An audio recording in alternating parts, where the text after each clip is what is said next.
중국이 최근 미국 최대 메모리 반도체 업체 마이크론의 자국 내 판매를 금지했죠. 미중 반도체 감정 싸움이 격화하면서 우리나라가 이거 고래 싸움에 새우등 터지는 꼴이 되는 거 아니냐 이런 걱정이 계속되고 있습니다. 자세한 내용은 박승찬 용인대 중국학과 교수와 함께 얘기 나눠보겠습니다. 교수님 어서 오십시오. 맞습니다. 예, 첫 출연하시자마자 세워서 죄송합니다. 네.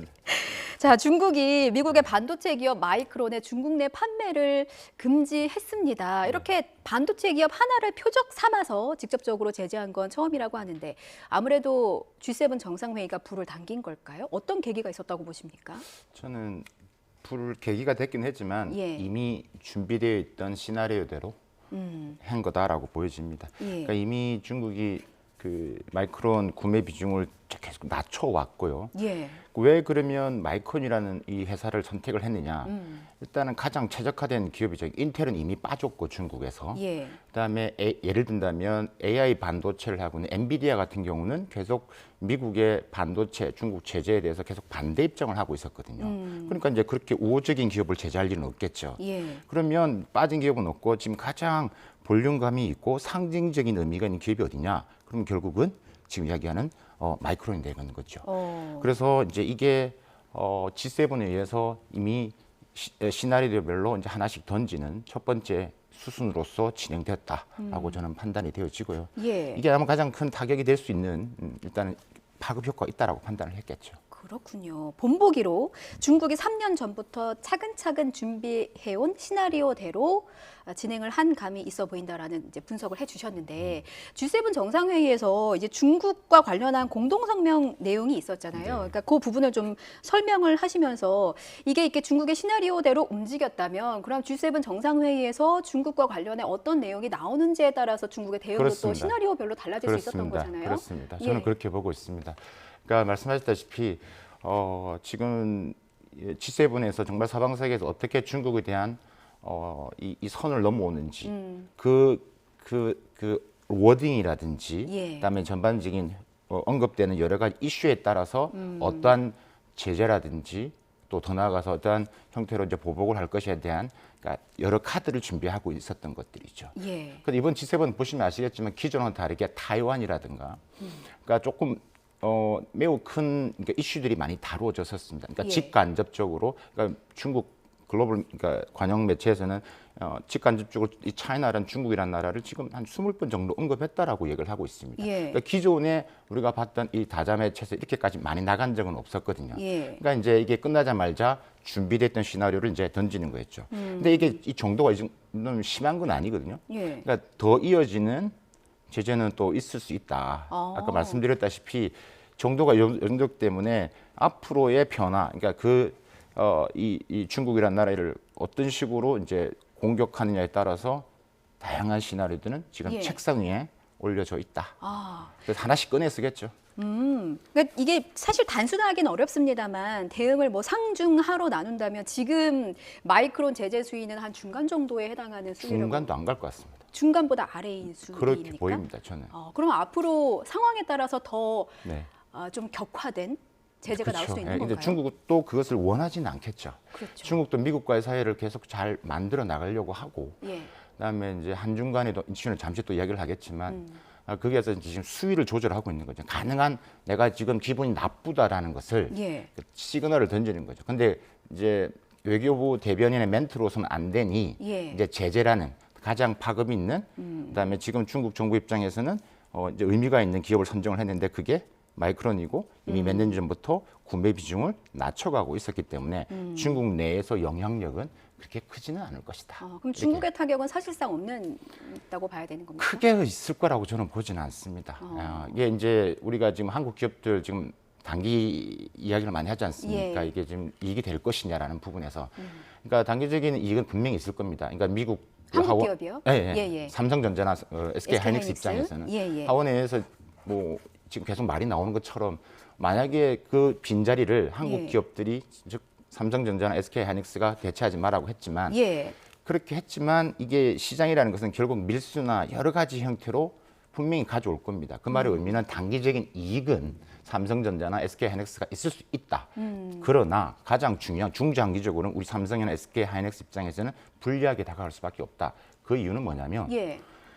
일단 가장 큰 게 그것보다는 지금 다가오는 10월 달 지금 우리가 반도체 수출 통제가 지금 유예가 지금 끝나거든요. 예. 이게 재연장이 되느냐 안 되느냐가 더 큰 겁니다. 우리 기업 입장에서는 지금 가장 관심 포인트는 이게 우리 정부가 미국과 해서 이 연장을 다시 해줘야 되는데 안 되면 장비가 공급이 안 되면 중국 내에 있는 그 어마어마한 규모의 공장은 의미가 없는 겁니다. 그렇죠. 네, 그건 이제 미국이 또 바라는 거겠죠.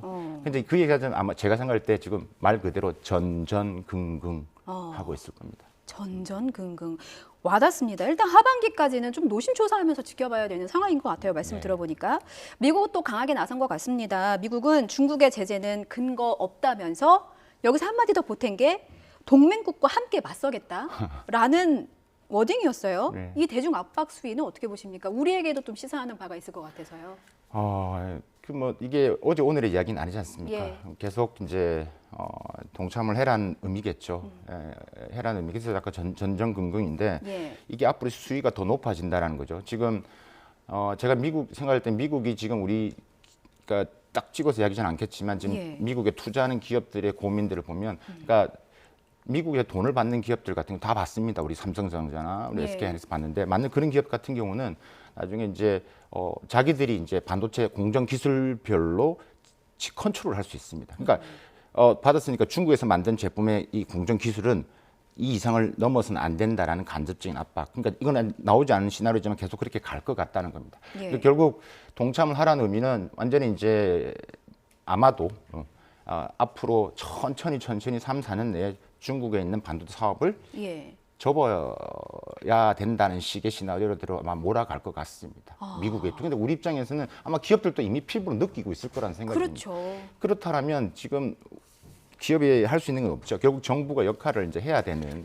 역할인데 이게 이제 우리가 한중 관계를 이야기를 하기 전에 가장 지금 이슈가 뭐냐면 지금 미중 관계가 지금 상수입니다. 이미 보편화된 이슈이기 때문에 근데 이 미중 관계 상수 속에 한중 관계 변수입니다. 예. 거기 따라서 움직이기 때문에 앞에서 잠시 이렇게 모니터 나왔지만 지금 예. 사드 문제 뭐 또 일어날 것이냐, 그다음 한한일령 다시 할 것이냐.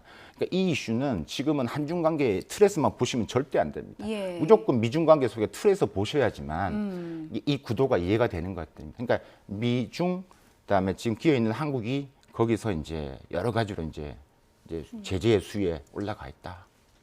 미중 관계는 상수고 한중 관계가 이제 변수라고 네. 하셨는데 저는 우리나라가 토끼몰이를 당하고 있는 거 아닌가라는 생각이 지금 교수님 말씀 들으면서 불현듯 떠올랐어요. 네. 증권가 속설 중에는 이런 표현이 있습니다. 미국에 기침하면 한국은 감기에 걸린다라는 표현이 있고 중국도 사실 우리 반도체 시장에서 굉장히 큰 무역 상대국이잖아요. 미국과 중국의 이런 등살 속에 우리만 피해를 보는 건 아닌지 앞서 강정규 기자의 리포트 안에도 있었습니다만 한한령 예전에 그 과거 사드 보복의 악몽이 또 한 번 재현이 되는 것은 아닌지 여러 가지 좀 걱정이 듭니다. 네. 어떻게 보세요? 저는 지금 현재 상황을 말씀드리면 예. 그렇게 가고 있다. 제2의 사드 방향성으로 좀 가고 있는 느낌. 그러니까 근데 지금의 수위는 그러니까 시그널을 던진 거죠. 그러니까 올 4월 달에 시진핑 주석이 광주에 있는 LED 디스플레이 공장을 간 것도 어느 정도 시그널을 던진 거였다고. 그러니까 중국 입장은 한중 관계를 잘 만들고 싶습니다. 하지만 중국 공산당의 핵심 이익을 터치하는 범위에서 자꾸 이제 그 궤도를 벗어나면 내가 제재를 가겠다는 시그널을 던진 거고 이번에 네이버 검색이 안 되는 것도 정말 기본적인 시그널을 던졌다 보시고요. 근데 아까 말씀드렸죠. 미중 관계 상수가 자꾸 이제 이 상수가 심해지고 궤도를 벗어나 싶으면 다음 버전의 제재가 또 나오는 것들이죠. 예를 든다면 지금 중국 내에서 지금 드라마가 조금 이제 틀고 있고 좋아라 하는데 몰래 많이 본다고. 다시 닫는다든가 혹은 지금 우리나라 온라인 게임 업체들이 지금 판호를 받아야 되는데 그걸 계속 못 받고 더 중요한 건 또 하나가 이제 지금 단체 관광 기업들 이번에 3월 달에 2차 그러니까 1차 때 허가를 해준 게 한 20개 국가 됐거든요. 2차 때 한 40개 국가가 허가를 해줬다는 건 한국이 빠질 이유가 없거든요. 그러니까요. 근데 그 찰나에서 지금 미묘하게 지금 빠졌던 거라는 거죠. 그럼 만약에 3차 때 근데 계속 안 되는 것들이죠. 그래서 지금 제가 말씀드렸다시피 이건 하나의 시그널이고 계속 강도는 높아질 것이다. 미국도 이런 상황을 모르지는 않을 거란 맞습니다. 말이죠. 맞습니다. 그래서 일면 우리나라에 좀 미안한 마음도 들었으면 싶은데 이 상황을 좀 역이용해서 우리나라가 이제 미국의 반도체 과학법 가드레일을 좀 완화한다든지 맞습니다. 이런 요구를 할 수는 맞습니다. 있을까요?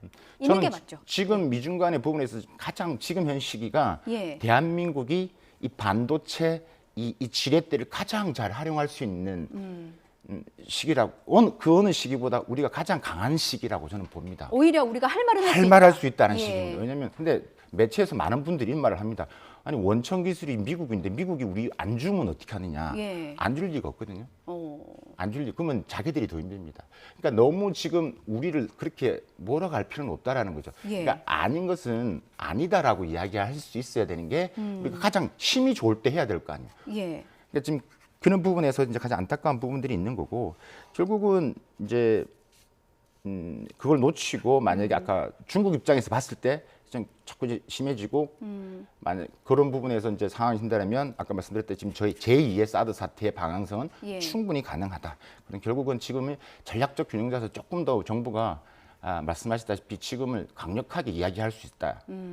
이야기 안 하면 미국은 더 제가 지금 잠시 미국에 있다가 지금 잠시 들어온 건데 예, 예. 더 심하게 더 많은 것을 요구할 겁니다. 그럼 우리는 계속 갔기 때문에 더 가야 돼요. 그러면 중국 입장에서 봤던 궤도를 더 벗어나게 되는 거고 그러면 다음 준비되어 있던 시나리오를 하나씩 던지게 되는 겁니다. 그렇군요.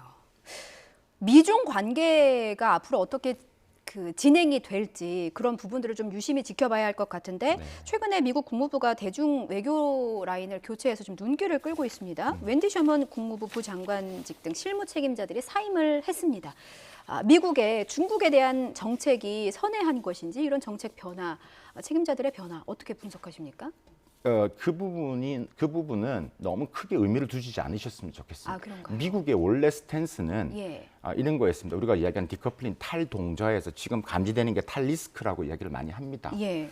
그러니까 이제 우리가 봤을 때 미국과 중국은 완전히 이제 이렇게 따로 가자, 각자 도생의 길을 가는 것처럼 이야기를 하고 그래서 우리는 미국한테 있어야 돼 이런 컨셉인데 사실 미국 입장에서는 이런 거죠. 경쟁도 해야 되고 대립도 해야 되고 그다음에 이제 협력도 해야 됩니다. 그러니까 지금 우리가 얘기하는 강경파는 말씀하셨다시피 국무부 지금 차관이보다는 결국 이 전반적인 그림은 국가안보보좌관 측면에서 나오는 그러니까 제크 셜리번에서 나오는 거기 때문에 네. 큰 의미를 두실 필요는 없다. 미중 관계는 첨단 산업에서는 극하게 대립하지만 다른 부분에서 특히 무역 관계에서는 예. 매우 첨예하게 지금 같이 지금 하고 있습니다. 작년에 미중 무역 관계가 가장 역사 제일 많은 기록을 했거든요. 그래서 그 무역적인 협력 부분들은 계속 지속돼 나갈 것이다. 하지만 첨단 산업은 계속 아예 탈동자가 되는. 그러니까 원래 결을 다르게 봐야 된다. 말씀하셨다시피 그러면 미중 관계가 더 좋아질 거 아니냐. 지금 강경파가 일중에 한 분이 이제 사임을 하셨기 때문에 그렇지는 않고 지금 분위기는 더 계속 갈 것이고 만약에 2024년도 만약에 공화당이 새로 정권을 잡는다라면 지금의 미중 관계는 더 악화될 가능성이 더 있다. 그렇군요. 그럼 교수님 마지막으로 우리가 어떤 스탠스를 취해야 하고 어떤 정책을 보여줘야 할지가 상당히 중요할 것 같은데요. 최근까지는 이제 한미일 밀착 행보를 보였지 않습니까? 네. G7에서도 뭐 한미일 따로 만나서 화기애애한 분위기도 연출을 하고 중국은 G7 하기 전부터 강경한 발언을 하면서 겁주기를 했어요. 뭐 지금 취하고 있는 조치도 마찬가지고 그래서 우리도 한중 관계가 사실은 굉장히 중요한 부분이기 때문에 소홀할 수는 없는 부분이에요. 지난해 11월 이후에 고위급 교류는 사실상 중단된 상태인데 지난 월요일에 한중 외교부 국장이 만났다는 소식이 들립니다. 우리는 앞으로 한중 관계 어떻게 하면 좋을지 좀 정책에 대해서 조언을 해주신다면요. 제가 앞에 전제를 미리 깔아드렸죠. 예. 지금의 한중 관계는 한중 관계만으로 풀 수 있는 게 없다라고. 그러니까 지금 함수를 보셔야 된다라고. 예. 이미 지금 한중 관계는 이미 서로 간에 이미 만나도 이야기할 거리가 별로 없는 것처럼 보여집니다. 예. 이번에 국장에 처음 만났는데 아마 경제적인 이야기라면 한중 FTA 후속 협상을 이야기한다든가 외교 관계 서로가 하자 일반적인 이야기 이게 국장급에서 풀어질 이야기는 아니다라는 말씀을 드리는 싶고요. 그러니까 결국은 앞으로 한중 관계 설정이 결국 우리 정부의 스탠스 그 미중 관계에 따라서 전략적인 어떤 식으로 우리가 하느냐에 따라서 그 관계는 움직일 수밖에 없다. 단 한중 관계를 우리가 할 수 있는 부분에서는 경제적인 측면에서 더 할 수 있는 노력들을 많이 해야죠. 민간 부분이라든지 산업계 할 수 있는 부분들을 그런 장을 더 많이 만드는 게 중요하고 일단은 이제 리오프닝에서 이제 풀렸기 때문에 많은 교류를 만들어내는 작업도 일단 하는 게 중요하고 예. 근데 이거는 큰 부분을 차지 않습니다. 아까 말씀드린 이거 여기서 흔들리면 계속 밑에 아래까지 지금 안 좋아지는 거기 때문에 모든 산업 기업들의 협력은 정치 외교 이슈에 따라 중국은 완전히 뒤바뀝니다. 우리 예전에 사드 사태 때 보셨지 않습니까? 예. 그런 부분들 좀 아셨으면 좋겠습니다. 알겠습니다. 상당히 어렵고도 복잡한 국제 외교 관계인데 좀 공부가 많이 필요할 것 같고 또 앞으로 예의주시해야 할 부분들을 짚어주셨습니다. 교수님 또 미국에 가시나요? 네, 미국 지금 일단 내일 모레 중국 갔다가 예. 그렇지 않또 미국을 잠시 갔다가 다시 돌아옵니다. 그럼 다시 또 돌아오셔서 네, 저희 네. 한 번 더 네. 말씀을 좀 들어야만 알겠습니다. 하겠습니다. 지금까지 박승찬 용인대 중국학과 교수와 함께 자세한 얘기 나눴습니다. 잘 들었습니다. 감사합니다.